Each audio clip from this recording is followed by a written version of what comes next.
Hey guys, welcome back to Vertical Momentum. I'm your host, Richard Kaufman, also known as the Comeback Coach. Guys, this is going to be an amazing episode because most of you guys are listening. You are veterans and first responders.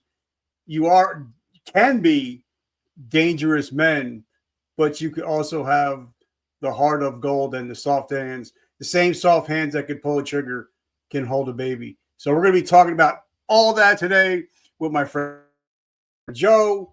It's going to be amazing.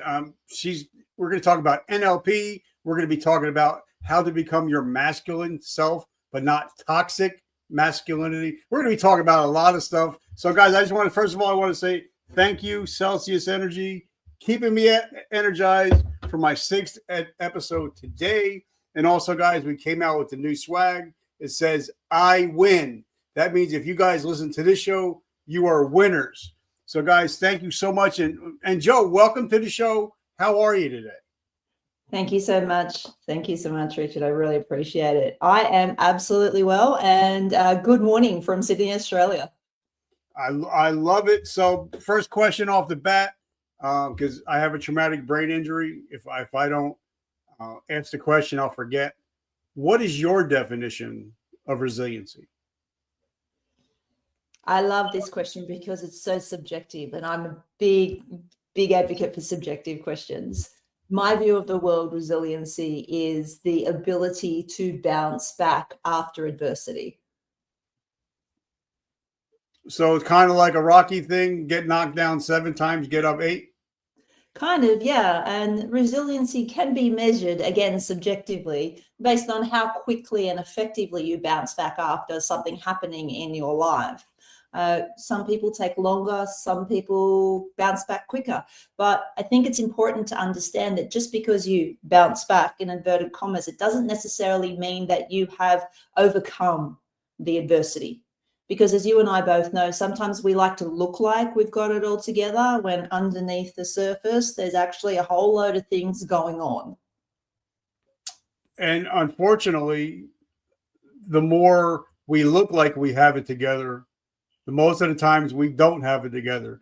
Because I've stood on many stages and went into the back room, and most of the people that were on the stages, their whole lives were falling apart while they're trying to tell people to get their lives together. So I think that's true. We need to accept that we are all a work in progress. There is no masterpiece. There's no one example walking on the face of this earth right at this current point in time, which is the epitome of perfection, the person who's got it all together. And I really think that we shouldn't be striving to have it all together. I believe that as soon as you get to the stage where everything's comfortable, where everything's nice and you're living a sweet life, it's good to stay there for a period of time, enjoy the fruits of your labor. But by the same token, we're not put here to be comfortable. We're put here to strive. We're here to see what we're capable of, what our potential will allow us to achieve. And too many of us stop at that point where we get comfortable and say, hey, you know what? I've worked for this. I'm going to enjoy this. And we all know what happens when you get too comfortable. Things start shifting around you, and before you know it, that scenario that once was a blessing to you can become quite destructive because you lose purpose, you lose drive. yeah, and sometimes, especially in my position, podcast host, author, and speaker, sometimes we get that shiny object syndrome and we're not staying focused. And I believe, focus for me means, follow one course until successful. But I see a lot of people, once they start getting a little success, they kind of like totally go off the rails, chasing something else that was never meant for them. I had this conversation with a client just last night. Exact same conversation. They've gotten to a point where they're reaching a level of success in a couple of their really strong chosen goals. And so they want to bring something else in. I want to go and do this now. And I asked the question, and it's a question I encourage everyone to ask themselves when you're making a decision. And the question is simply this: for what purpose? For what purpose am I doing this? Because once you understand the purpose and the reason why you're doing something, you can then bring it back and ask yourself, is this in alignment with what I'm trying to achieve? And then it's really easy then to be able to identify those shiny objects. And I love that. And I just want to thank Amo for being on. We're doing great. Thank you so much for hanging out with us today. But, I think what you're talking about is living intentional. Absolutely. But for me, if it's not God, family and friends, or business, 99% of the time I'm going to say no, because it's not aligning to where I want to go. So how important is it for people to find out their way to go? And sometimes the hardest word to say is no. No is just the word. It's not a question. It's not a sentence. It's no. And a lot of people get so stuck in saying, I have to please everybody, that they're never going to hit their goals because they're saying yes to things they're not even supposed to be doing. Yeah, I imagine this would be a really interesting question for your audience too, Richard, because a lot of your audience are ex-military, right? So in the service, told what to do all the time, really not much free will, free choice. So it's follow orders, follow orders. My day is determined by the people around me. As you go up in the ranks, you have some level of latitude and authority to have a little bit more decision-making involvement. But for the large part, you're told what to do and you follow orders. So then you come out and it's, what now? What do I do now? Well, what's my purpose now? I was in the infantry and I had a purpose. I had a unit. I had a code. And now I've stepped out of that. What now? What does that mean for me? And what do I do with it? And I believe that is one of the really tragic lacks that we have at the moment, that we don't really support. And it's the same in Australia. We don't support our servicemen and women as they come out from giving us so much so that we can help you transition into the next thing. And that's a real problem. And that's how we get ourselves into the point where you'll be familiar with this saying, idle hands are the devil's playground. Yeah. Because when we're idle, our mind starts to kick in, and we all understand that we're in a spiritual battle here. You've got the good influence and you've got the negative influence, but the negative influence is very, very deceptive. So if we're not intentional, if we don't keep things on the front foot, if we don't have a guiding force, and this is why I talk so much about mind and soul in my program, one of my elements is mind and soul. If we don't have a guiding force, then we're like a plastic bag in the wind. We have no anchor. We don't know what we're doing when we get up. And what happens when we don't have intention? Intention finds us. And before you know it, you're being directed by the environment that you're in. That's how perfectly good kids can find themselves in a position where their parents are saying, I don't understand what happened. He was a great kid 12 months ago. I don't know why he's getting in so much trouble now. And then you'll look at the people that he's surrounding himself by and go, oh, okay. So if I look at the kids that he's hanging out with, they're influencing him in ways he wasn't influenced before. So therefore, as a parent, I need to help him in that regard by either removing him from that situation or giving him the self-confidence to stand up in the midst of that situation. But it's the same for all of us when we lose direction or when we end a phase in our lives, and men, especially in their 40s and 50s, end a phase in their lives. There you go. Women as well, for that matter. I mean, everyone's heard of menopause, right? Yeah. That thing's nasty. And for women, it can be anything from it doesn't affect me much to it makes me a raving lunatic, quite literally. And so how do we manage that phase in our lives where we thought we had it all together? We've worked our butts off.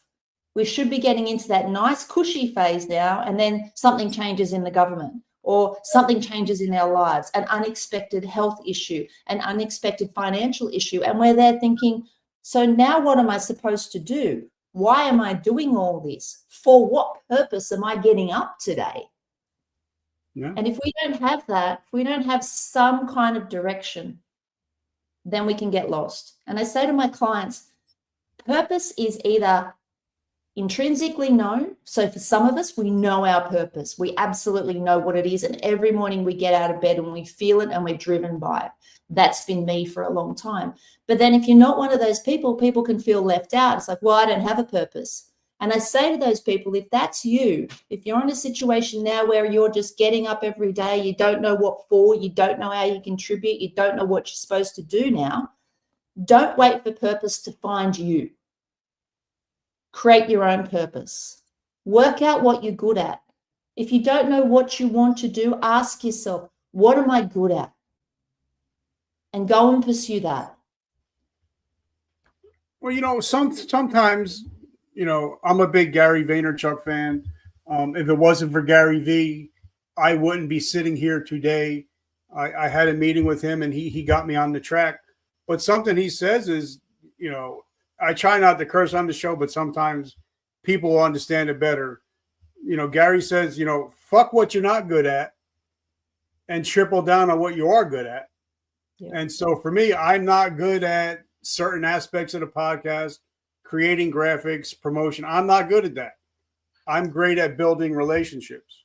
I'm great at interviewing people. So that's what I triple down on. And I don't look for my flaws. I look for my strengths and I triple down. I try to triple down on my strengths. What are your thoughts? I like that. I really do. And as a person who saw Gary Vee in Sydney recently, I loved what his message is all about. And it's really beautiful to see a man that has such influence focus on kindness and self-love, but not in a wishy-washy way, a very practical, applicable way of, hey, if you're good at it, go do it. And I think we spend too much time trying to create this perfect man, perfect woman, whereas I'm good at everything and therefore I am successful. When in actual fact, if you look at it, the people who are successful have done exactly what you said, Richard. They've doubled down, they've tripled down on what they're good at.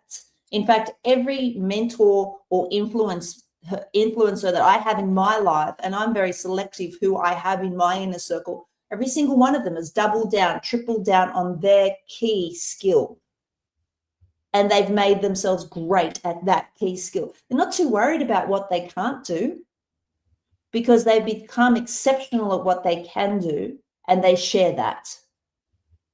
Well, and we're some of the same people we listen to, some of the same people we learn from. Like the first audio tape I ever got was Tony Robbins' Awaken the Giant Within.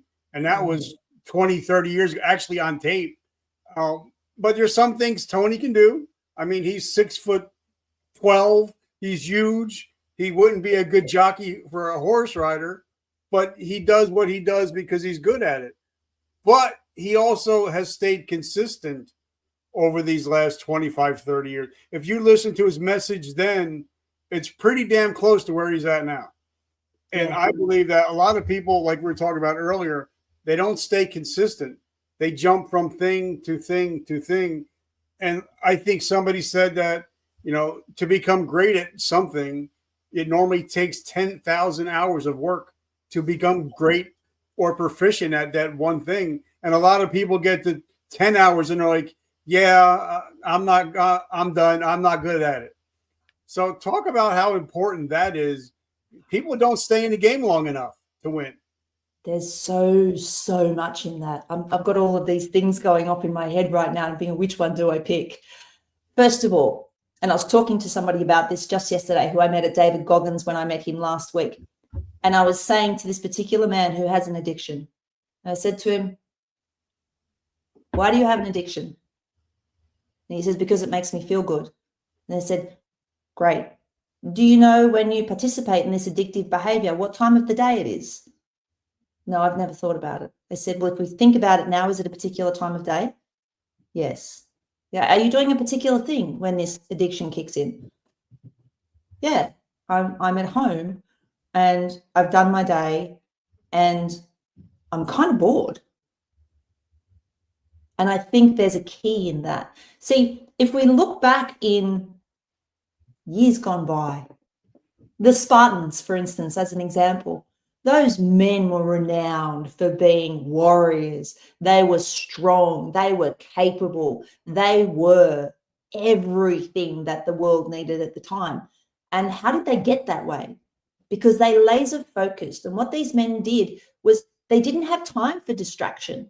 There was no time for them to just sit around and hang about and just create drama or idle hands. There was none of that back then. And now we have so much time on our hands because of all of the conveniences that modern life has given us.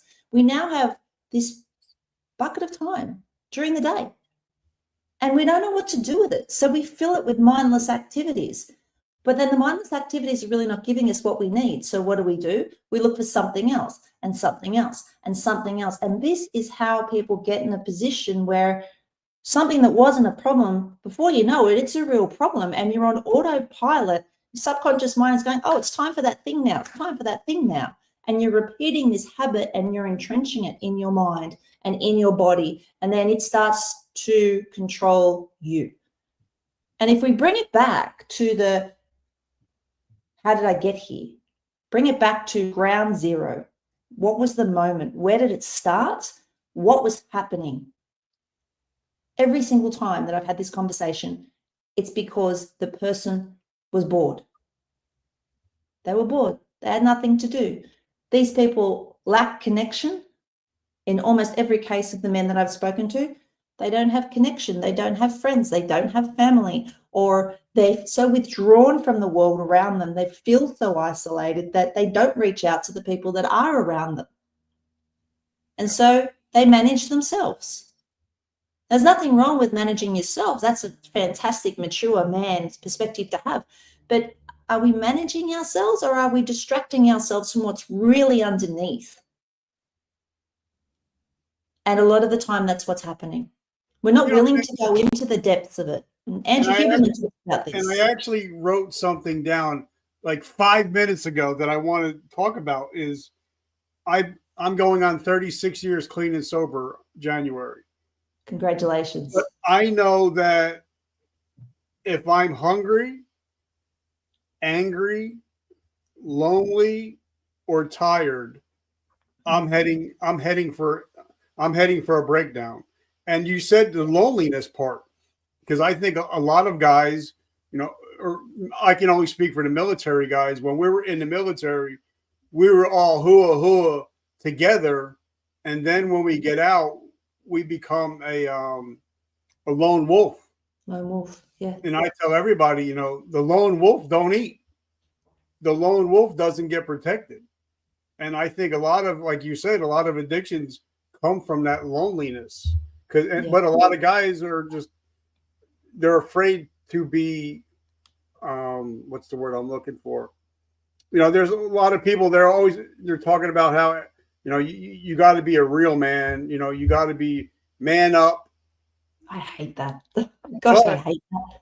I hate that with a passion. Toxic masculinity, hate it. Man up, hate it. Real man, hate it. And in the United States, I don't know about Australia, but we're losing between 25 and 50 veterans and first responders every day to suicide because we're trying to man up. We have a huge problem here with male suicide. Absolutely huge.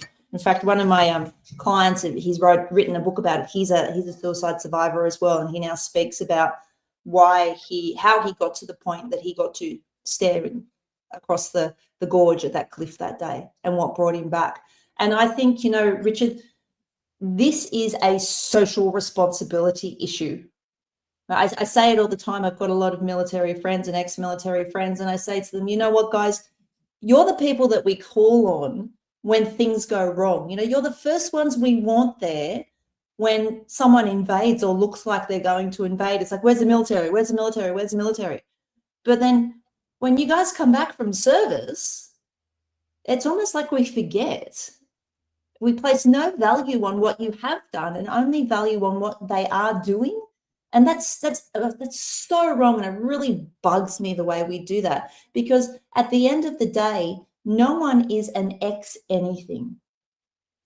You still got all of the attributes that you had while you were in the military. You still have all of that value, but what you've lost is someone telling you that it exists, someone reminding you that you have purpose. And so what happens?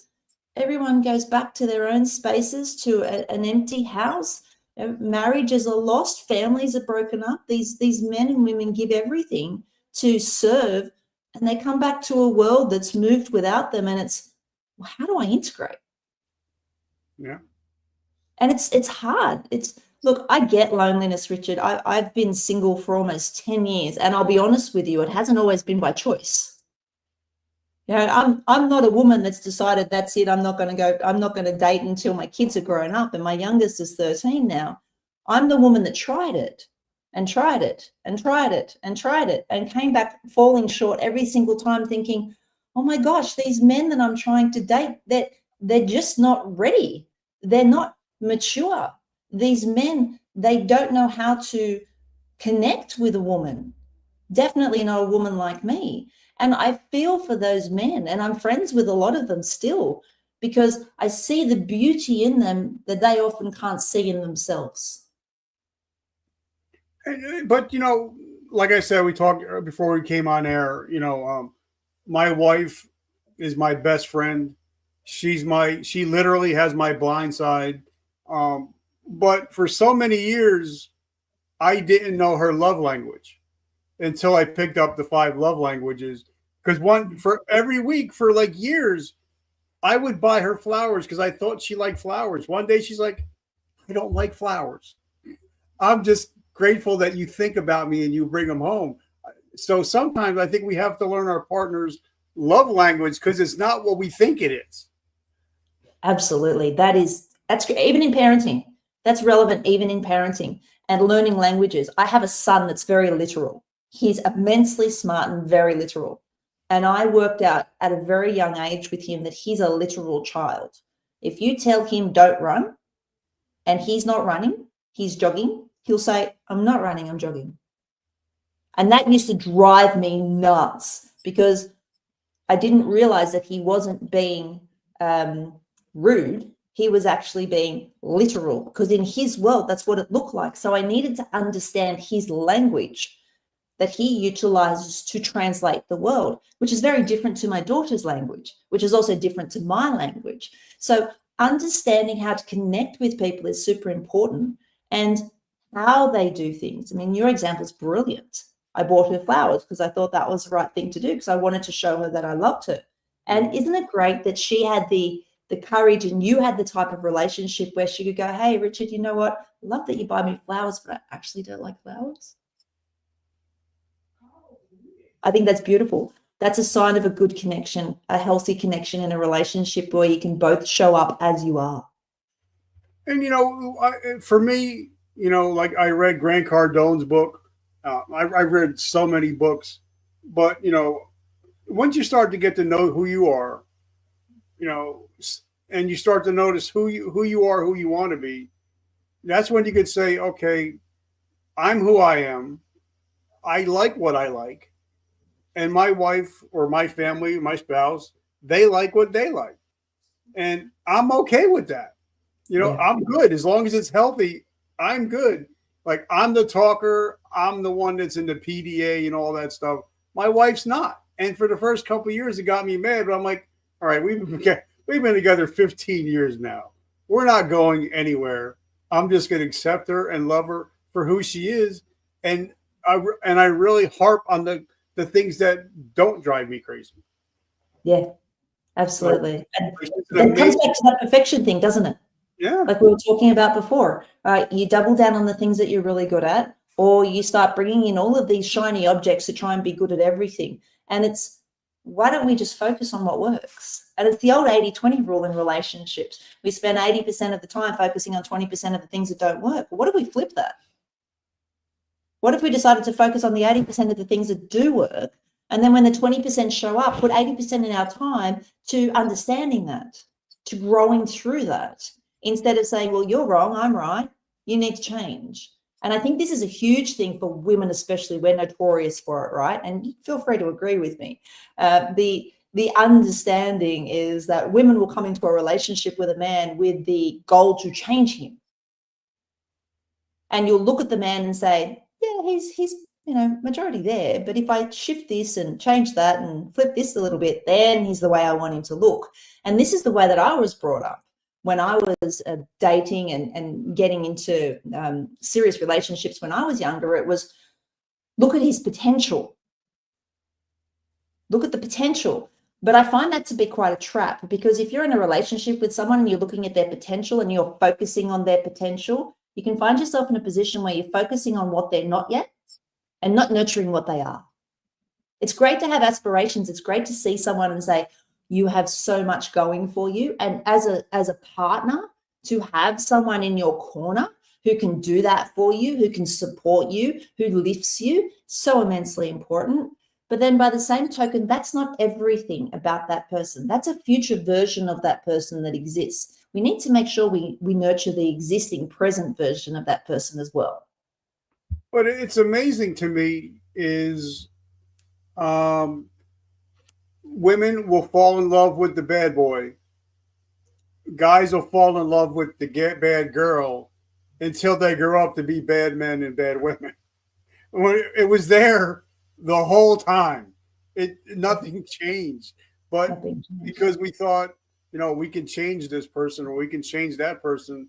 And a lot of it, like my friend Stephen Eugene Kuhn taught me in his book, The Humble Alpha, is that a lot of relationships are brought down because of expectations that our partner didn't know we were expecting from them.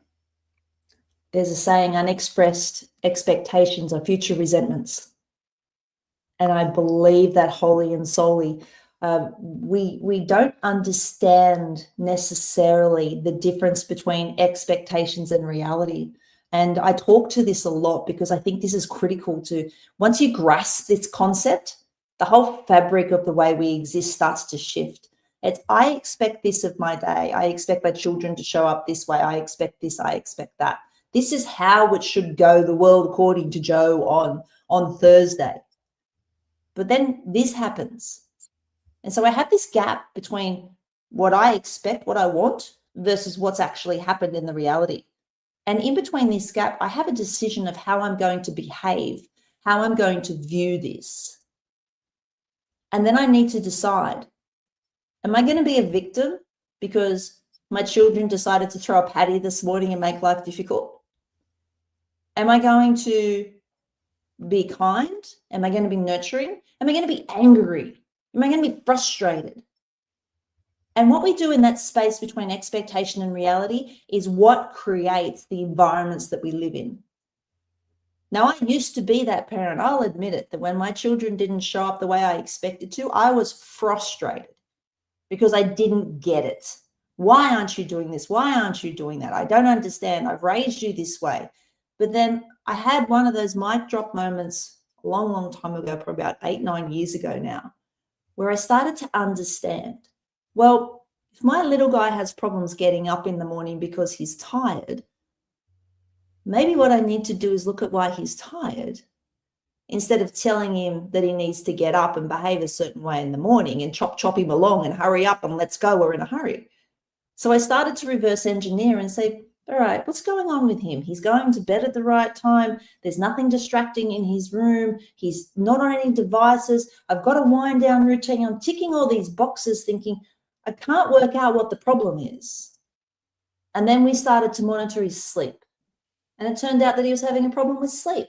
Now, if I had looked at that and said, my expectation is that you show up this way and my reality is you're showing up this way and therefore that makes you the problem, I would never have found that he had a sleep issue. I would never have been able to help him through that sleep issue and get the support we needed. And as soon as we solved that sleep issue, he'd wake up happy. There was no crankiness, there was no stress, there was no me trying to get him dressed when he was more than capable of doing it himself. There was no whinging and whining from him in the mornings and dragging his heels and me going, come on, you need to eat breakfast, let's go, we're going to be late, we're going to be late. Instead, it then became, good morning, mama. And that's what I'm now greeted with every single day because I chose to look at it differently. And what I actually chose to do is stop making it about me. Well, and I want to go there because some people in the comments say talking about narcissism. And for me, I'm the total opposite of a narcissist. I'm an empath. that's my gift. It's my gift and my curse. But for me, if I was going to be a superhero, it would be empathy, man, because I'm empathetic to each person, and I worry, how can I help this person? What can I do for this person? And sometimes, if you are an empath, sometimes the best thing you can do is just say nothing. Just be there. Like I tell all my friends in the military that are friends of mine, I would rather listen to 3 hours of your bullshit than listen to a 3-hour eulogy. Absolutely. So, if you're people that are in the comments, if you think this is talking about narcissism, we're talking about the total opposite of narcissism. Yeah. We're talking about empathy. Let's call that out though, Richard, because narcissism is this buzz phrase, this buzz term that's being used at the moment. If a man dares to try and guide his female partner, he's a narcissist. If a woman dares to tell her husband how she wants to be treated, then she's gaslighting. Let's just call it the way it is. This word narcissist is actually a psychological. Let's get it straight. Not just because I think it is, it's a psychological issue. It cannot be diagnosed by a run-of-the-mill person that's got their knickers in a twist. A narcissist has issues with the way that they see the world psychologically. This is a diagnosis. This is not an opinion. This is not based on someone had a bad day and continually has this one habit. That's not a narcissist. And trust me, I've met a few clinically diagnosed narcissists, by the way. They are very different. They're on a whole other level. So what we're doing at the moment is we're throwing this term around, narcissist. No, the person's having a bad day. The person's expressing themselves poorly. The person has an anger management issue. Now, a narcissist is a person who meets key criteria, gaslights, manipulates, emotionally abuses, financially controls, coercion. These are all of these traits of a narcissist. Now, these things are consistent throughout their personality, not just because they're in a relationship with a person they don't like that they don't leave. It's very, very different. So I'd really encourage everyone to take your filters off. Take a good look at yourself, to be honest. If you're seeing narcissism in this conversation, then really ask yourself why. Because none of what Richard and I have discussed right now is narcissistic in any way, shape, or form. In actual fact, it encourages people to connect. Narcissists don't want connection. It's encouraging people to have purpose. Narcissists don't want purpose. They want to control you. No one who's a narcissist is going to give you advice. They're going to give you direction. They're going to dominate. So let's be really, really clear. Draw a line in the sand here about what a narcissist is and isn't, because so many people are now falling back on that. We now have the 4B movement. The 4B movement, look it up if you're not sure what it is, where men go around saying, I've never your heard body, of my it. choice. I don't know what that is. The 4B movement it's created by a guy named Matthew Fuenter. What he has done is decided that he gets the rights over a woman's body. And he's saying, your body, my choice, which means I will do whatever I like to your body. You don't get a say. You don't have consent. Now, you want to start talking about narcissistic behaviors? That's a narcissistic behavior. That's legit. So what you would say with somebody like Andrew Tate would be a class A narcissist? I love the Tate conversation. He's a really interesting guy. Now, I'll come out. I didn't like the Andrew Tate of old. I didn't like him. He was an egotist. He was all about me. He had the superiority complex of Lord knows what, and I found him, frankly, quite repulsive. But I listened to him because I want to understand how men work. I listened to him. I allowed myself to hear his message time and time again. But you'll notice that the Andrew Tate pre-jail and the Andrew Tate post-jail have a very different message. Yeah. If you listen to Tate's message now, he talks about responsibility as a man. He talks about providing for his women, for his daughter, for his child, for his son. He talks about being the provider. He talks about how difficult it can be to be a man at times, and it requires discipline. He talks about how men have gone soft because they lack discipline. They're not taking care of their bodies. They're not respecting the benefits and the blessings of life. His message shifted quite significantly. So when it comes to Tate, pre-jail, post-jail, the post-jail Tate, I like a lot of what he says because he's encouraging men and going, dude, step up. Come on. There's something here for everybody. You've just got to want it. Get up out of the chair. Do something. Go and train your mind. Go and train your body and watch how your life shifts. So I'm a huge advocate for that message. Well, also for men, I think for men that are weak-minded, they don't like when their wives or significant others, sometimes smarter than them, or sometimes are getting ahead of them in life. That's when I see a lot of that pushback. Like for me, my wife is 100 times smarter than I am. No, I know it. But I keep pushing her to do better, get better. We're team. We're Team Kaufman here. She succeeds, I succeed, and we do that together. But a lot of narcissistic men don't want to be around a lot of strong, hard-wired women. Is that true? Yeah. Well, actually, not quite. In some circles, yes, some circles, no. Let me explain myself. So a narcissistic man, depending on, and we're talking psychologically as well here, depending on whether he's, I'm going to use two phrases, an immature narcissist, meaning that he's just starting to show these personality types and he's starting to understand that he can control. So we've got almost the unconscious narcissist. I do all of these things and I don't understand what I get out of it. And then we've got the conscious narcissist. Let's use those words. So the conscious narcissist is the one that intentionally does it for the thrill. It's kind of, let me liken it to a serial killer, because they do it for the thrill, right? The conscious narcissist, they seek out the strong women because the thrill is in breaking the woman. So they will actually seek out the strong, independent woman. I've got a couple of my friends who have literally just broken free in the last 12, 18 months from clinical narcissists, both of them. Now, these men were diagnosed and they didn't know.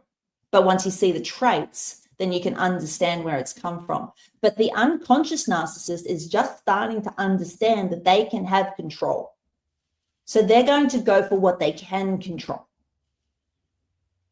In this case, they're not going to go for the strong woman just yet. But if they continue with that behavior, they will. Because inevitably, it's like a drug.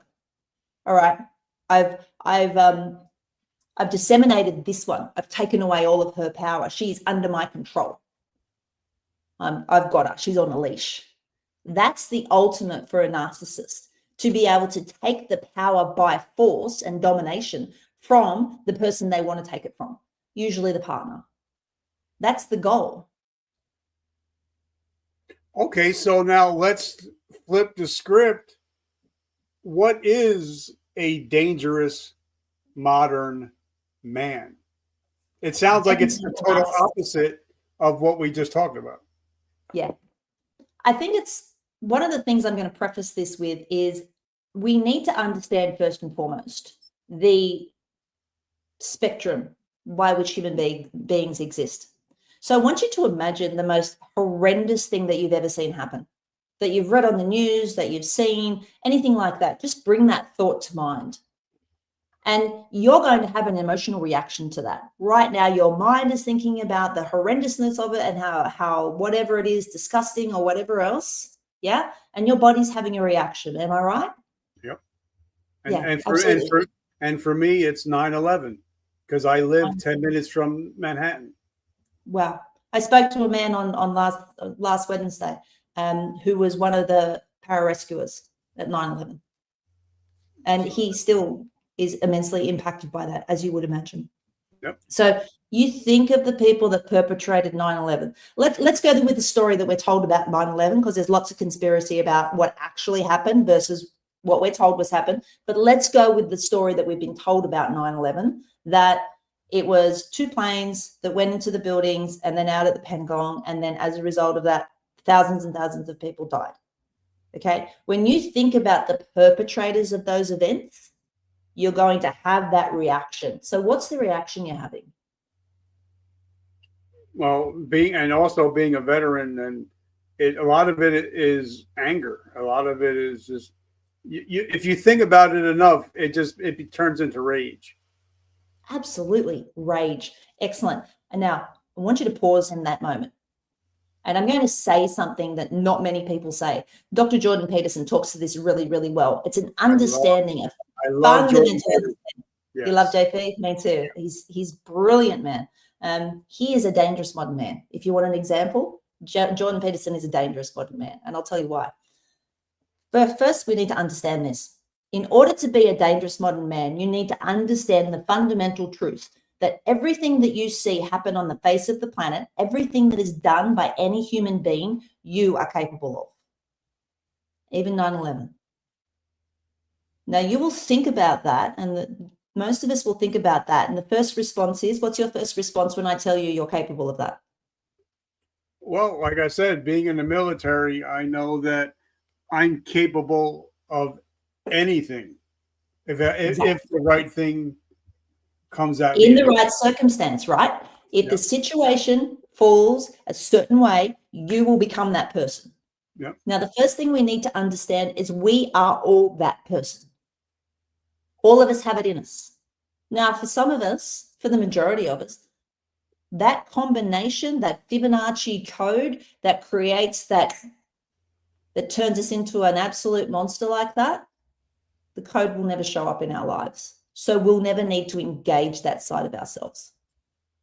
But for others, that code has been switched on and they have become that person.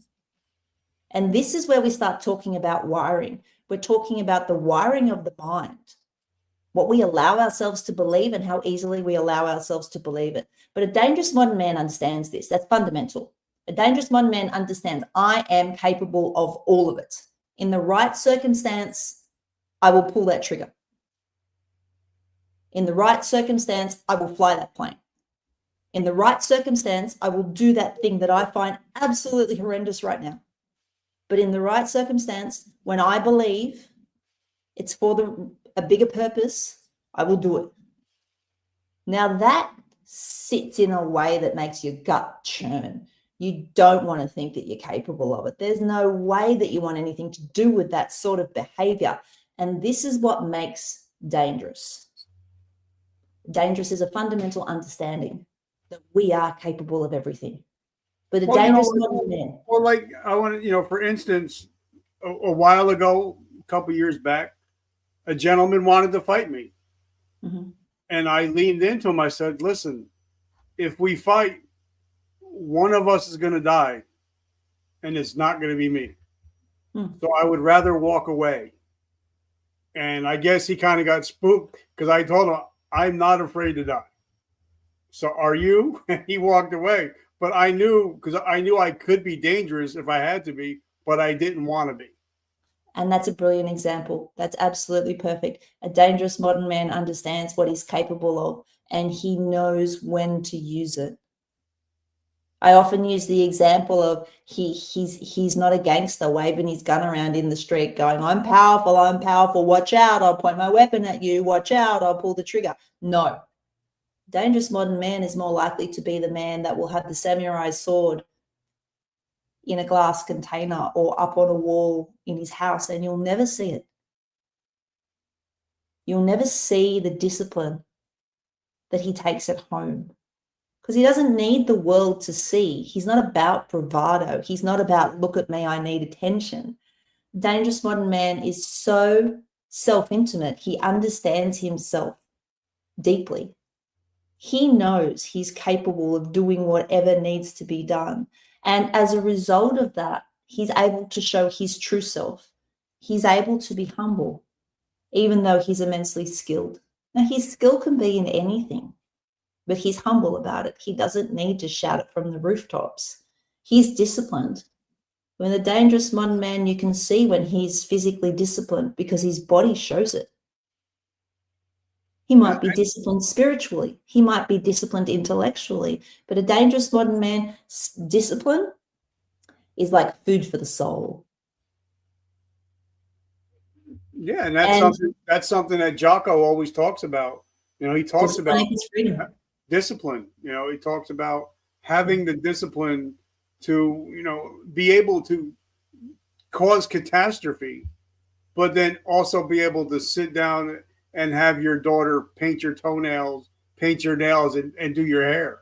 You know, and this is the beauty of the dangerous modern man. He understands energy. He understands that some energies are what we like to call feminine and some energies are what we like to call masculine. But he is all of those. He is that gentle giant that can let his daughter paint his nails and not get weirded out about the fact that I've got my nails painted and I'm a man. This is totally weird and this is not what men do. He's also capable of picking up whatever weapon he needs to protect his family or his country. You know, these are the men that are called. These are the men that we need. But in order to have a dangerous modern man, he's not just going to show up like that. And this is where I start talking about the women in our men's lives. Because as women, I don't think we really understand how important we are in shining a light for our men. You know, our men are our protectors. They're the ones that enable us to feel safe. And if you're a dangerous modern man and your wife or your female partner feels safe with you, you get a whole different version of her. But then she will reciprocate. Yeah. And by reciprocating, you will both elevate. You'll have Team Kaufman like you've got. In my family, it's myself and 2 children. We're Team Jackson. Yeah. But, you know, also, you know, and in a minute, I want to hop on a different subject that I know you love. We're going to be talking about the RAS and NLP in a minute. But sometimes in relationships, it's never 50-50. Some days it's 0 and 100. Yeah. Like the day that I almost took my life. I had 0. I had nothing to give. And my wife just took me into the bedroom and wrapped her arms around me and let me cry. So she had the 100, I had the 0. But I think that sometimes, you know, guys think I have to be all the 100. Well, sometimes you have nothing to give. And you have to say, honey, I'm struggling today. I don't feel it. I just need to be held. I don't need to be talked to. Just hold me. I'm not feeling myself today. And I think if more guys were willing to say that, I think a lot less would be eating their gun. Gosh, absolutely. You know, you took me back to a time where I was that wife, where I was that one just holding. And it's this really beautiful connection that you can have with someone when you allow yourself to be seen. But so many of us are struggling to be seen because we're scared that if we are seen, that person will leave. And I totally get it. I totally get that. As a woman that's been single as long as I have, talk about expectation versus reality. Now, there's a reality check for you. Because if you had told me when I was in my 30s and I was married that, Joe, hey, so by the way, in your 40s, you're going to be single for 10 years. I would have laughed at you and I would have said, oh, no, I'm not that loser. Because, you know, if I'm single, that means nobody wants me and that's bad. And I know that I'm a quality woman, so there's no way that nobody wants me. So that ain't going to happen to me. But the reality check is until you allow yourself to be seen, until you allow yourself to be self-intimate and understand yourself completely, you are going to repel. Now, in a relationship, Brene Brown talks to this beautifully. And she says, it's 100. You know, honey, if you don't have 100 today, that's cool. Do you need me to pick up a percentage for you? Or if you're both on 50%, it's like, you know, I've got 50%, I've got 50% too. You know what? We're going to call this 50% day. The dishes aren't going to get cleaned. We're going to get takeout for dinner tonight. The washing's not going to get done. The kids are going to come home and just do whatever they need to do. And you and I are just going to reset. We have this expectation, and as a performance architect, I've seen it for so long. Perform, 100% every day. Nobody can do 100% every day. You do 100% of what you've got. And if your 100% of what you've got today is really 10% out of your complete potential, then you want a partner that you can go to and go, okay, so I don't have it today. It's like when I go to my coach in the mornings, I do CrossFit early in the mornings. I did it this morning. We had a lifting session. And I've just looked at my coach and she says, your weights are down. I went, yeah, we're not at 100% today. And she says, that's cool. Just make sure whatever you do it safely. If you've dropped a few kilos off the bar, we come back tomorrow. No big deal. And we need to be more forgiving for that. We need to allow, as women especially, we set the tone and the emotion of the relationship. We are the ones that create the open environment for our men to come to us and to be vulnerable and to be raw without saying stupid things like, oh, men don't cry. What do you mean you've got feelings? You're not supposed to do that. You're supposed to be looking after me. No, we look after each other. That's why a relationship has two people. That's the point. Because if we're both alike, then one is not needed. But, also, I'm a father. I got 3 beautiful children, a 22-year-old boy, a 19-year-old boy. I still hug and kiss my boys. I say, I love you. And, whenever you walk out that door, I don't care how old you get, you're still going to get hugs and kisses. And you're still going to know that your home is your safe place. You know what I mean? I did that with my kids this morning before we got on the podcast. Went out, gave them a hug and a kiss. My daughter and I have got this little code word. We call it tuddles, tuddles with a T instead of cuddles. So that's how she tells me a cuddle is something that we do all the time. We hug each other all the time. But when she comes up to me and says, I need cuddles, that's her way of saying, I'm feeling really low. I need you to help me feel better. I need you to hold me. I need you to wrap me in love so I can pick myself back up. And that's what we need to do for each other. And I'm going to say this extends past the intimate relationship of husband-wife or intimate partners. This is something that we should be giving humanity as a whole. The energy that we show up with will allow people to feel safe, allow people to feel seen. So something simple, look up. Yeah. Smile when you're on the subway. Take the opportunity to say thank you to the person that made your coffee. If they've got a name badge on, use their name. Mm-hmm. The best thing that a person can ever hear is the sound of their own name. Yep. And we only ever use it when we're telling the person off and telling them what they've done wrong. And gratitude, I think gratitude is the biggest thing for me. But now let's hop on to something else, because I picked up Tony Robbins' book again about 6 years ago. Yeah. And it was after he was interviewed by Ed Milet, which I love, Ed. Eddie, I love you. And once I heard about the reticular activating system. Yep. And then I actually had a phone conversation with Ed Milet. And I was talking to him about PTSD and all the trauma and all the addictions and all that. And then when Ed told me, nothing has ever happened to you. It has all happened for you. And everything is a teachable moment. That's when my whole life changed. And that's when I started using my RAS, reticular activating system. And I'm going to let you explain it. But now I know that whatever I search for, I'm going to find.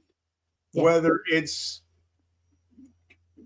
greatness or whether it's depression, whatever I look for, I'm going to find. And I know you've studied under Tony, under Jay. So let's talk about the RAS system a little bit. Let's give this a little bit of sensitivity first.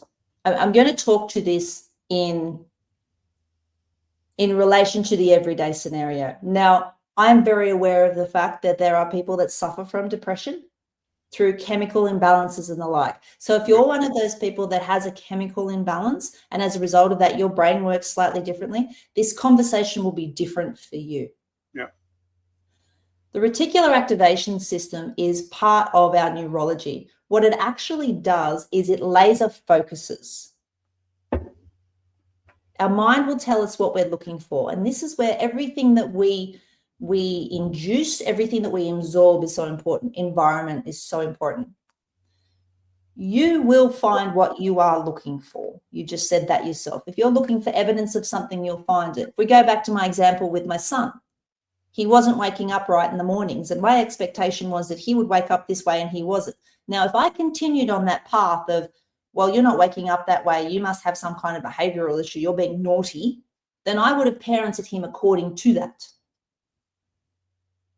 But instead, I decided to look at it differently. And instead of my reticular activation system laser focusing on what he was doing wrong, and therefore seeing all the other things that he's doing wrong throughout the course of the day, because that's all I'm looking for, I decided to say, let's look at his sleep. Let's look at what's going on with him holistically. So I started looking for him and his behaviors as opposed to what he was doing wrong. I started to look at him generally. And I started to see him completely differently. No longer was I seeing a child that was getting up in the morning in a grumpy mood and being rude. Now I was starting to understand that there's a sleep issue here. Oh my gosh, the poor little guy. How on earth is he going to get up cheery when he's not even sleeping properly? And as a performance architect, I know how important sleep is. I mean, I wear an Aura ring every day and track my sleep. So I get it. I could have persisted on that view of the world and considered him to be a naughty child and parented him according to him being a naughty child. And what I would have done was I would have created for him a belief that he is a naughty child. And the ages of 0 to 7 are the most critical years for a child to form their views of themselves. It all goes into the unconscious mind. It's deep in our mind and it becomes our patterning. So if you're telling a child something constantly while they're young, that becomes part of their foundation, their cornerstone of adulthood. So please be mindful, 0 to 7, super, super important years to formulate the foundation for your child's mind. Now, the reticular activation system for an adult is the foundation of manifestation. Quite simply, what it does is it will show you what you're looking for. I bought a new car a few years ago. My kids and I were talking about buying a convertible. And my son was old enough now, before he got too big for a 2-door car, we decided let's get a convertible. So we all had a conversation. Now, I was looking around at convertible cars. We hadn't found one that we'd landed on. We liked a couple, we didn't love them. And then there was this one car that my friend sent me a picture of. She goes, what about this one? It was about 5 years old at the time. I went, oh, wow, I like that one. But I've never seen one on the road. I don't think I've ever seen that. So we go online and we see if we can hire one to try one out. Lo and behold, there's one 2 blocks away from where I live. I've never seen it. Now, the truth of the matter is I have seen this vehicle, but I've never focused on it.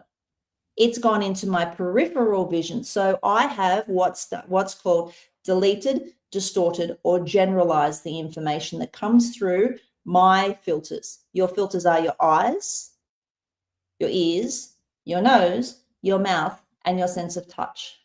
So everything that comes into our body, into our mind, is filtered through delete, distort, and generalize.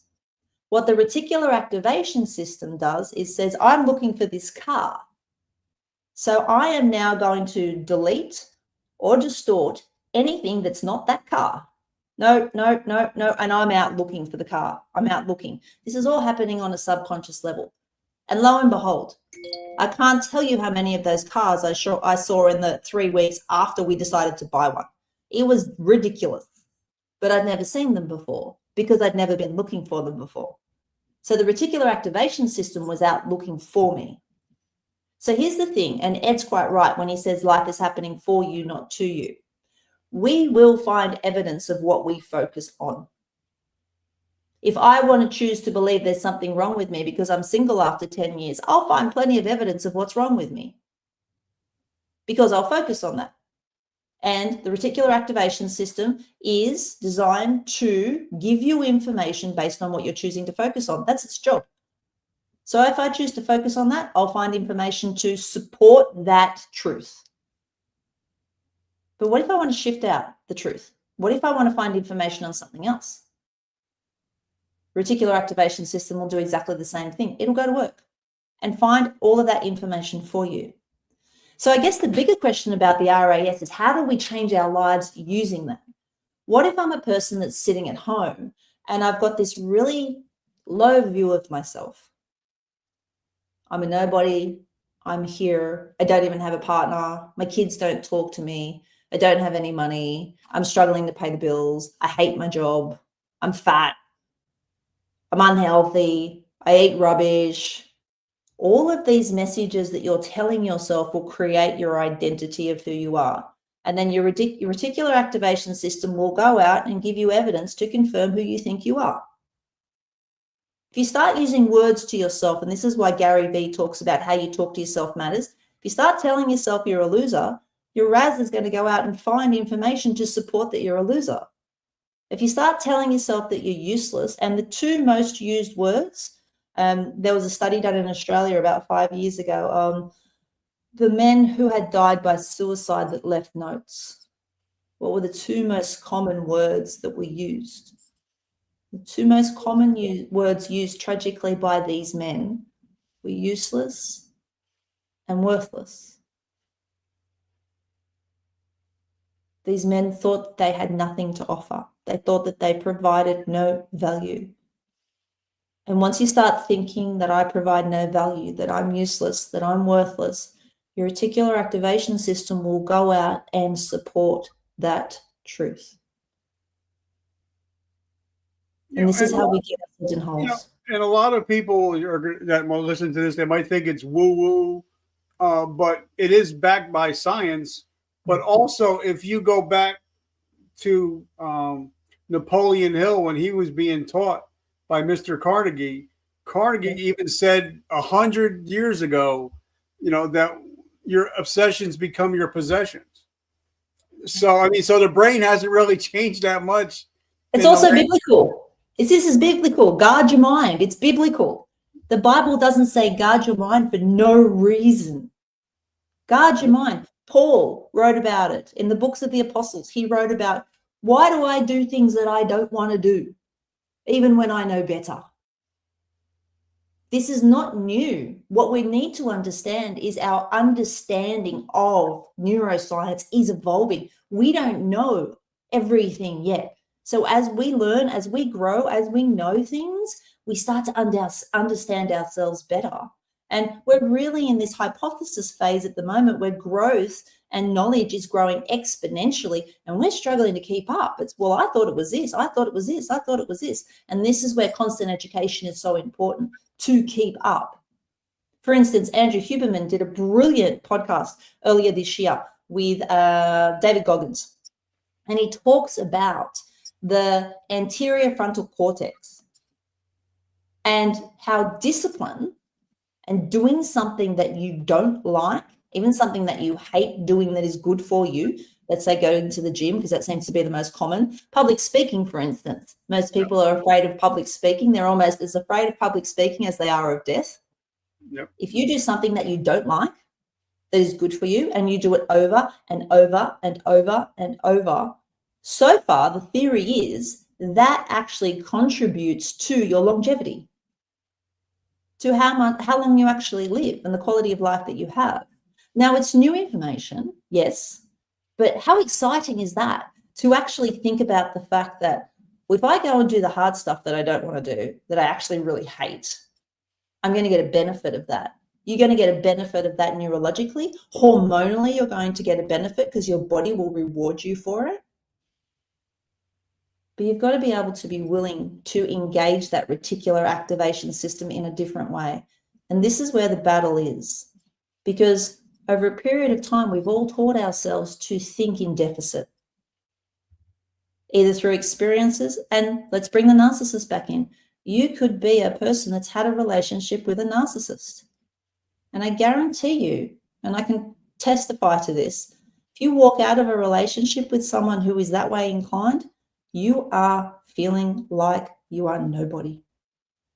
You feel worthless. You feel useless. And if you're anything like I was when I walked out of my relationship, you don't know who the hell you are. But that's a key time for you to support yourself with friends, people who love you and want the best for you, so you can start to retrain your brain in the positive and to change your life. And that's the next point I want to hit on. Like I said, I'm old. So when I talk about changing the tape, older people might understand what tapes actually are. But like a lot of times when I go back, I went back to trauma that happened in my life. Yeah. And then Ed comes in the back of my head and said, hey, that happened for you. it didn't happen to you. It happened to you so you can help other people that are going through it. Mm. And I started adding positiveness to all the negatives that have happened in my life. Yeah. So I changed the script. So talk about NLP and actually changing your mind. The foundation of NLP has what we call presuppositions. And for your listeners, if you're not familiar with presuppositions, I highly recommend that you look into them. These are rules by which we live by, almost principles of life. If you look into some of DeMartini's work, he talks about the principles of life. And it's really about universal law. So universal law is absolutely fascinating, but I won't go into that. What comes up must go down, etc., etc. There's lots of that in there. But let's just pause on this one for the moment, because what we really want to talk about here is how we utilize what we've got. And presuppositions are a brilliant foundation for that. I have one presupposition which I teach my clients. Some of them grasp onto it straight away and go, yes, that makes perfect sense. And then I'll have others that go, yeah, you know what, Joe, I know you tell me that it's really beneficial to use it, but I just no. I'll keep trying, but just no. And I'll tell you how I came by this. I was in a coaching course, 8-9 years ago. And I was talking to the coach. I was on stage talking to the coach, having an intervention. And I was telling him about how I'd come to the point that I was at and how I really felt this deep sorrow about the relationship that I'd had with my parents growing up. And that it weighed on me heavily because I thought that they should have showed up one way and they showed up a completely different way. And as a result of that, I felt like it had impacted me so significant that I felt lost. That I felt like I was missing something. There was this gaping hole in my life that I didn't know how to fill. And that's as a Christian woman. I still didn't have that hole filled. And he said to me, Joe, I'm going to give you something. It's going to be challenging for you. And I just want you to just sit with it. You don't need to give me an answer right now, but I want you to sit with it. And then I want you to come back to me, no matter how long it takes. Come back to me when you find a translation of this that makes sense for you. And the presupposition is this: everything's happening as it's meant to, when it's meant to whom it's meant to. Everything's happening as it's meant to, when it's meant to whom it's meant to. Now, the foundation of this presupposition is simply this. If you want to go biblical, it's all things happen for the glory of God. If you want to stay out of the biblical context, you can look at it as exactly what you just said, Richard. Everything that happens to me is for a benefit of something greater. It didn't happen to me, it happened for me. If you hadn't have had those examples in your past of things that had gone wrong, you wouldn't be here doing this, would you? No, not even close. The further you get away from the event and the trauma of the event, and the more you process the trauma of the events of your past, the more you can shine a different light on them. And this presupposition does exactly that. Because by nature, if that presupposition you believe to be true, there are no mistakes. So therefore, when we start talking about expectations versus reality, if there are no mistakes, then you only ever deal with the reality. And the reality becomes necessary because everything happens as it's meant to, when it's meant to whom it's meant to. So this reality that you're in right now, regardless of what it is necessary. Do we need to know the bigger picture of why it's necessary? No. But we'll look for it because that's what we do, because we're meaning-making machines. But what if we just went through this scenario that we're in right now, with this reality that we're in right now, and sit in this sucks, I hate it. Just sit in it. This sucks, I hate it. Go through this shouldn't be happening to me, this is not fair. Go through all of those emotions, but go through them quickly. Because you need to express your emotions, you need to get the emotions out. That's important. But then move on and change the question. If this happened as it was meant to, when it was meant to whom it was meant to, i.e. me, I have a choice now. Is this going to define my life in a positive way or a negative one? We've all had stuff happen. But I also agree, I also think that, with all the studying that I've been doing and all the reading, I realized that hurt people, and also that each of one of us is a devil in somebody else's story. Yes, so, absolutely. So we're always focused on how many, like in AA, they teach you to, ask for forgiveness for things you've done, but then also forgive others that have hurt you. A lot of us just look at our picture, but we don't look at all the people that we hurt. So, like I said, we're a devil in a lot of people's stories that we don't even think about. And I'm glad you brought up AA, because I went to quite a few Narcotics Anonymous meetings here in Australia. And I sat in on these meetings to, again, understand addiction and to understand how people get to a point where they become addicted. And on the other side of these addictions, I could see men and women that were so tormented by who they'd become and how they'd let themselves down so much. And they felt so just chained. It's I can't get out of this. I've just got nothing left. And they lose hope. They really lose hope for any potential for the future, because they create a story around what they are. I'm an addict, therefore that means. I do this, therefore that means. I have, therefore that means. And therefore that means is where they create their identity. And it's for this purpose I tell people to use the full stop method. Full stop method eradicates the story. I did this thing, full stop. And at the end of the full stop, you need to decide, are you responsible for that? And will you be accountable for that? Am I responsible for that thing having happened? Yeah, I did it. Great. Well, then you want to make amends for that. You want to first forgive yourself for what you've done. Because if you don't forgive yourself, no amount of external forgiveness is ever going to change it. If you're a Christian, you'll confess your sin because you'll understand that the burden will be lifted. But then you'll also want to right it. You want to go and apologize. You'll want to go and try and fix it. And this is where our prefrontal cortex, our ego, comes in. It wasn't that bad.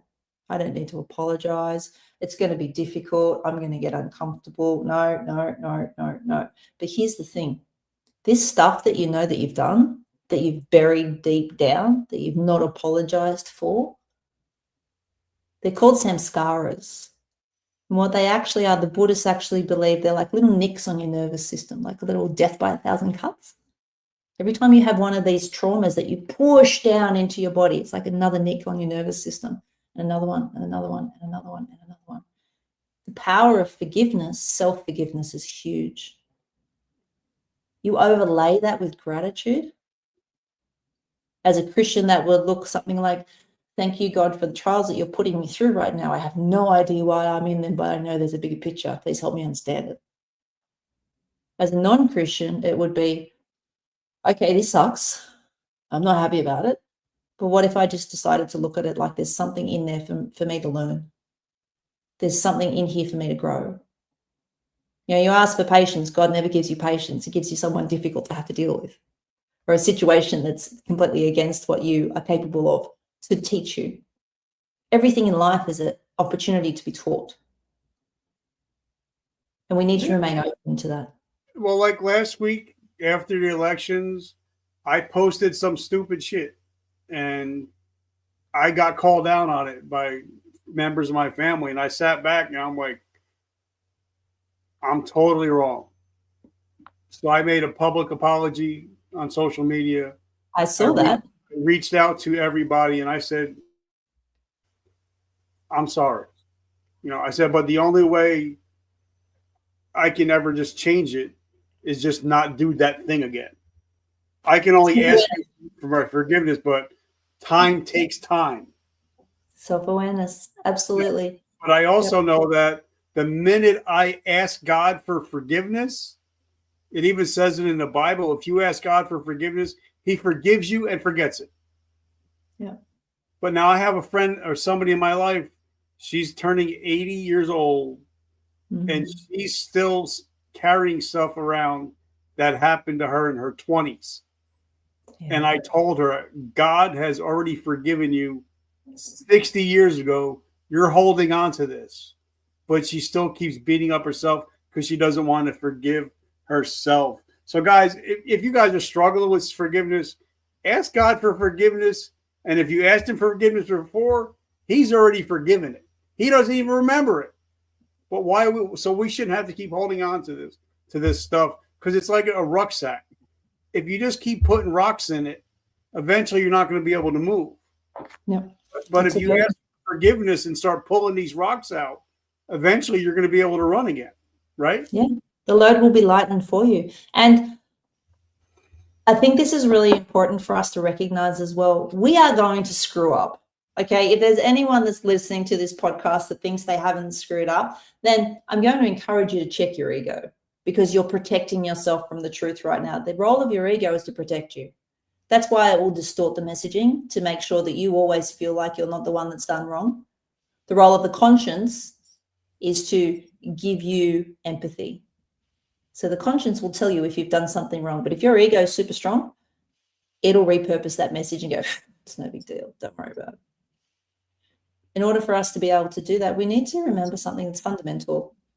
We are all connected. Everything that we do sends ripples. Everything that we do matters. And that's tough to manage sometimes, because it's like, oh my gosh, Joe, seriously? I have to think about everything I do now? Are you crazy? That's just mental. My mind's exploding right now. No. But if you go back to the beginning of this conversation, Richard, that you and I had, we talked about intention. Mm-hmm. If you show up every day with intention, you're less likely to be that plastic bag in the wind where the environment's telling you how to be, what to be. You're less likely to be susceptible by messaging externally that you don't want to be absorbing. If you show up with intention and ground yourself in something bigger than you, and you'll know this from AA, right? What's one of the first rules of AA? I accept that there is something higher than me.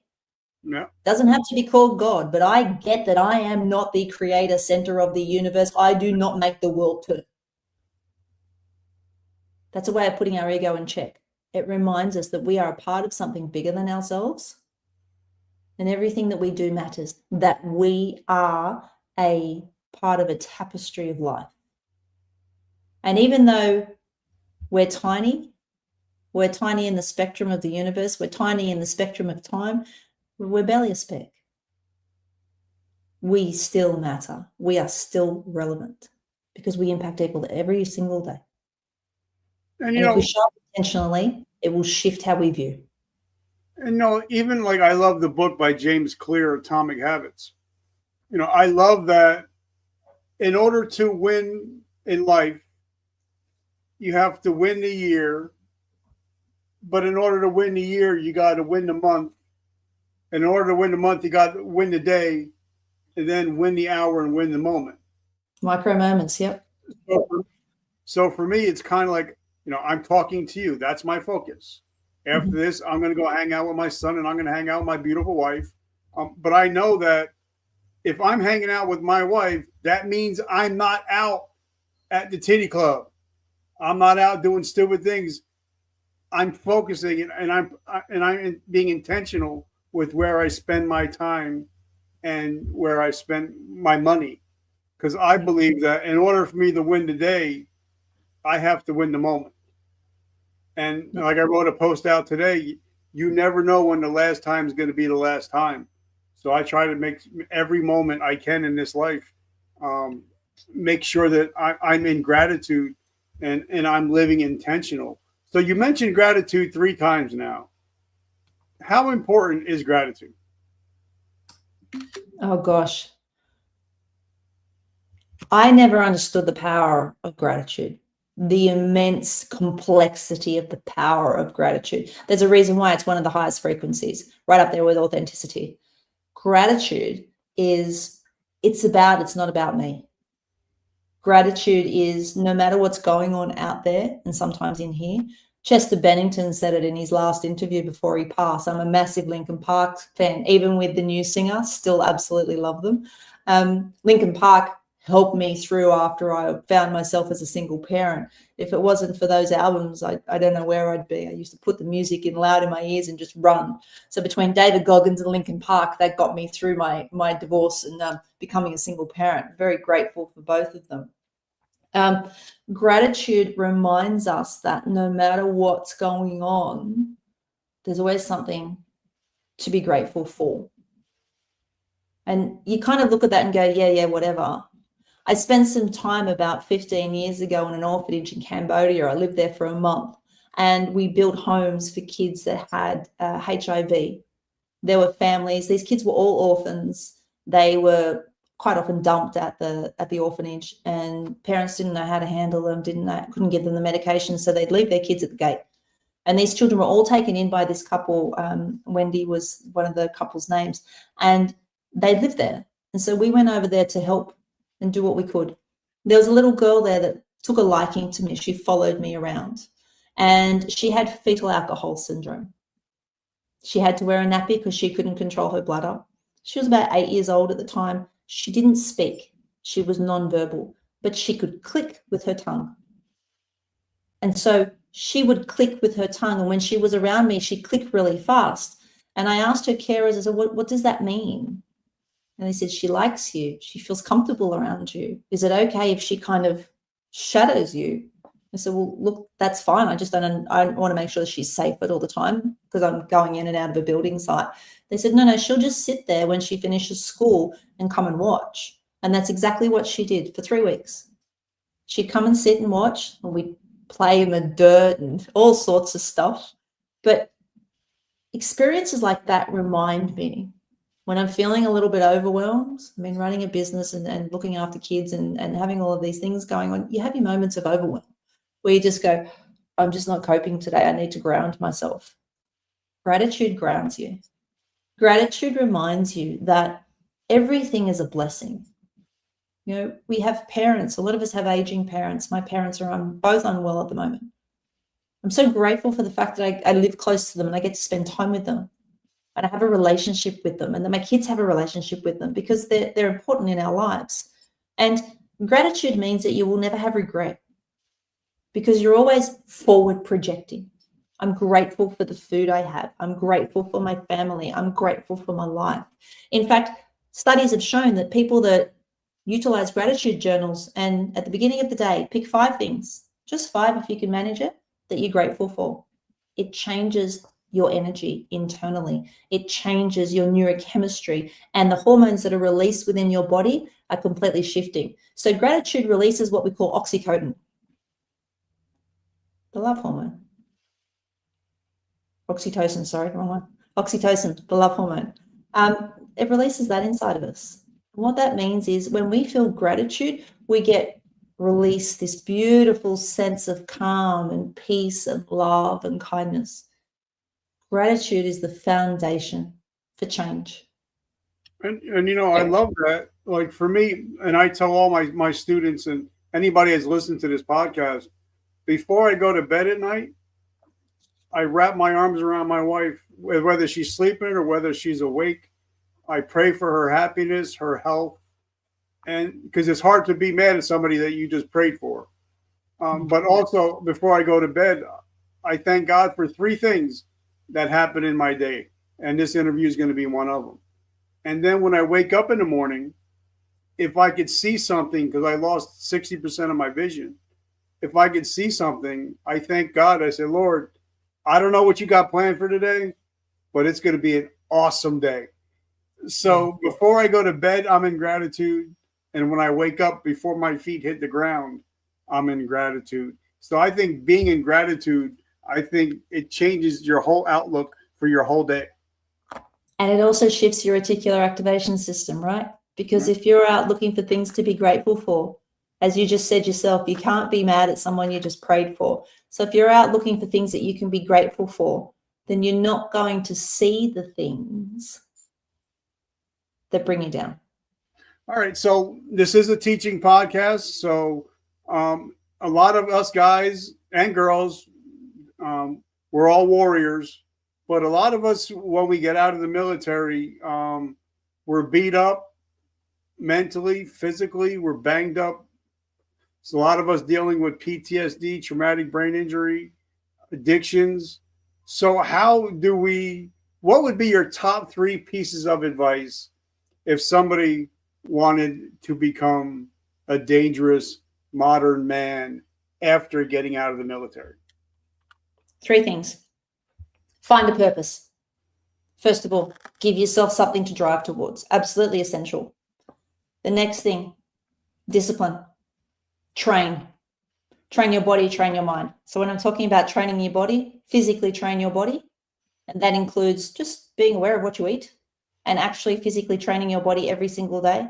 Train your mind as well. Training your mind can be as simple as reading 10 minutes per day or 10 pages. There's a thing that Andy Frisella put out called 75 Hard. Yep. Highly recommend it. I did it back to back during COVID. It was absolutely monumental for me to be able to just train my mind and my body for 150 days straight. And it taught me a lot. It's one of the reasons why I'm so resilient now. And if you're not sure, programs like 75 Hard are a great place to start because it gives you guidance on what to do and how to do it. It gives you a goal and it sets you in purpose. The third thing, environment. Be careful of your environment. Choose your environment. Curate your environment. That is what books you read, what TV you watch. You become what you eat. You become what you see. You become what you hear and what you do. You are an absorber. You're like a sponge. Everything that comes into your senses will impact who you are and how you show up. So they're the 3 key things. In the last one, when we're talking environment, get yourself around people. Goggins calls it a foxhole. Yeah. You need to have your foxhole. Who are the people that you will trust no matter what? Keep in contact with those people. Men are primal. You need to be around other people. You need to be around other men. It's important for you to be around others because if you don't, that's when isolation creeps in, and it's especially pertinent for men that you are around other men. So do you believe in the power of the 5, that you are the average of the 5 people you hang out with the most? Yeah, absolutely. When I started leveling up my environment, everything's shifted for me. I hang around people that think differently. I don't have everyday conversations anymore. Pastor T.D. Jakes did a sermon, I don't know how long ago, and I've got this on my YouTube shorts, and he talks about don't be like the normals, don't walk like them, don't talk like them, don't eat like them, don't dress like them. Don't be like, and what he's referring to is don't be like the world, because the world will bring you down. You want to be up with the people who have the direction, who have the purpose, who have the goals. This is why Christians hung out with Christians, because as a unified movement, you could support one another. When one's at 100, and when one's at 50%, the other one could kick in the other 50 and then do what needs to be done. Unification, support, connection, super, super important. Do not do it on your own. And I got to have a men's breakfast with Pastor T.D. Jakes, and something he told me was, he said, "Rich, if you don't date your wife, another man will. So guys, if you're out there, make sure you're dating your wife, or else another man will." So we have a friend in common that hooked us up, and actually, when I was on vacation, he actually messaged me. He's like, "Bro, are you okay? I haven't heard from you." And I reminded him that I was going on a cruise. He's like, "Oh, that's right." He's like, "I'll see you when you get home. I was just thinking about you."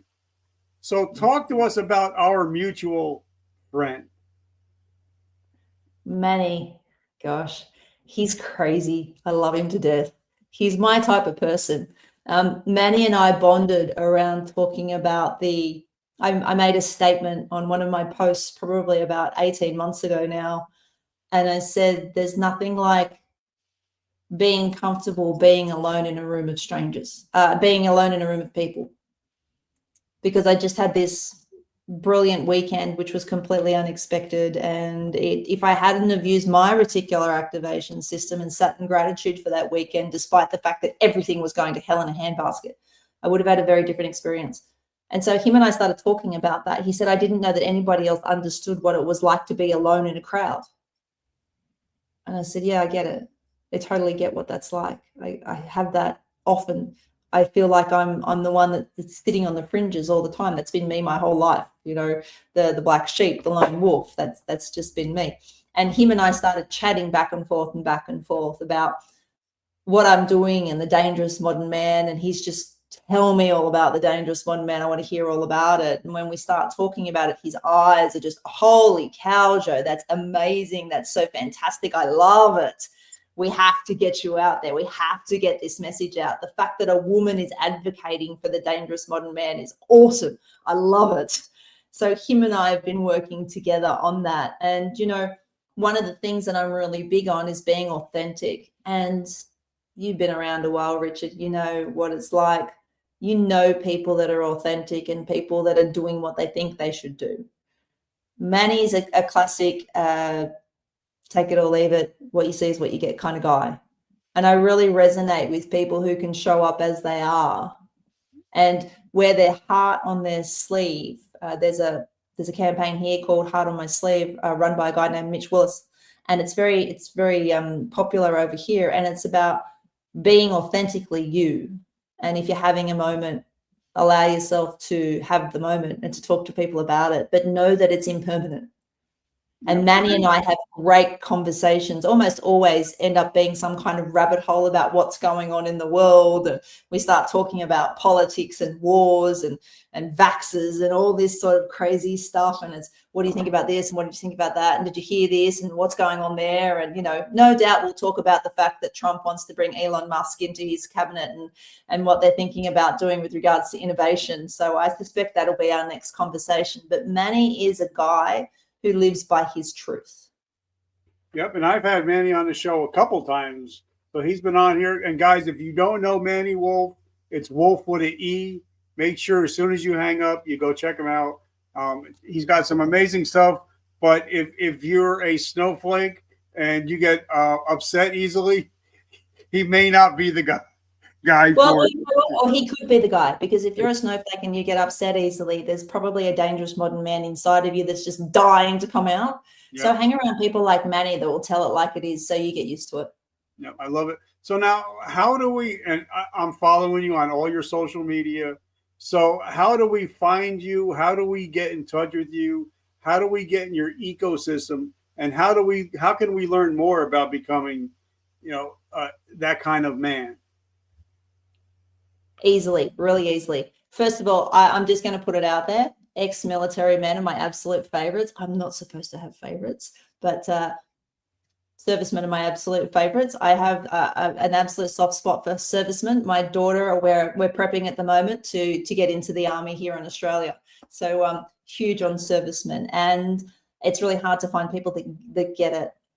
You can grab me on Facebook. If you search Joe Jackson, you will see a picture of me, and there's a great banner that says Reclaim the Dangerous Modern Man. Highly recommend you check it out. Now, I run a 5-day rewire immersion as well for anyone that's interested in understanding how to utilize your reticular activation system, how to embed some of these presuppositions, or you just generally want to check out, you know what, Joe, I'm pretty sure that I'm not functioning at my full potential right now. And as a performance architect, I reckon you can turn a few buttons on for me. Then please feel free to reach out to me. I have another one on in November, so I'll be kicking that off shortly. Would love to get some people involved in that so I can show you what I've learned about some of the small triggers that you can implement every day to become a dangerous modern man. And then, of course, you can also grab me on Insta. Slightly different feel on Insta. It's more personal, a little bit of different content. And I have an exclusive group for men. I get to be the queen bee. I'm the only female allowed in the group, although a lot of females try and join. They're not allowed. And we talk about lots of things in relation to what goes on with men in that particular group. Got a couple of best-selling authors, got a world champion, 3 times world record holder actually in there. So got some real quality men in there that are really invested in this whole concept of bringing back the dangerous modern man, because at the end of the day, gosh, guys, you're so needed. You know, women like me are craving the dangerous modern man. We're desperate for it. We really, really are. So if you're thinking that you've got something that's unyet explored, then let's explore it. And I got, like I said, Manny, I love you, brother. Thank you so much. I've learned so much from you. And sometimes you had to dig into my ass when I first started. So I just want to say I love you, Manny. And guys, I also want to thank Celsius Energy. If you want energy with no sugar and no crash, check out Celsius. And also, guys, the new t-shirts are out. It says I win. And in the back, it says I'm a victor. And the reason why I have these shirts is because I end every show with saying, I love Joel Osteen's quote that when we wake up in the morning, we could be a victim or we could be a victor. And if you guys show up here in this show every week, that means you're a victor of your present and your future, and you're no longer a victim of your past. And guys, like I said, if you want the new swag, it's out. 100% of the proceeds go to help end veteran suicide and homelessness. So if you guys like t-shirts with a mission, just check us out. Joe, I just want to say thank you so much for coming on and hanging out. I know we went a little bit long, but thank you so much for hanging out today. Thank you so much, Richard. I really appreciate it. And thank you so much to anyone who watches this. You know what? You have so much to offer. And sometimes it's just literally about finding those buttons that you can press differently to make that 2 millimeter shift. Be proud to be uncommon. I love it. And have a great week.